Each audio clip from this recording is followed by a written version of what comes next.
Doug Robbie is a superb example of an exceptionally committed volunteer who spent almost 30 years supporting the promotion of volleyball in Ontario. Doug joined the Ontario Volleyball Association in 1970 and soon started working his way up the ranks as a referee, moving from the provincial to national level over 5 years.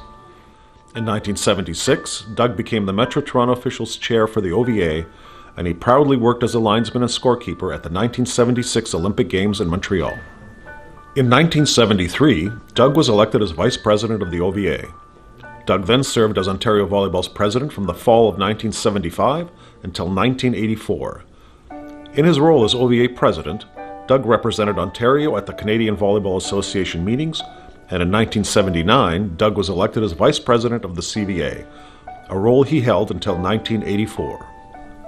In 1982, having never played the game, Doug started coaching so he could learn more about the sport and become a better administrator.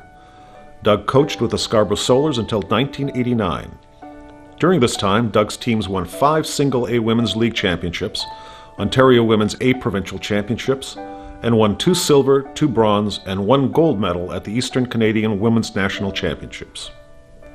In 1984, Doug was elected president of the Canadian Volleyball Association and served in that capacity until 1991. In his position with Volleyball Canada, Doug worked with NORCECA, and in 1988, he was elected at the NORCECA AGM as the North American Vice President. He served in this role until 1995. After his term as president of the CVA concluded in 1991, Doug wanted to stay involved with volleyball, so he assumed the role of Secretary-Treasurer of the OVA. He served in that position until 1999, when he retired from volleyball.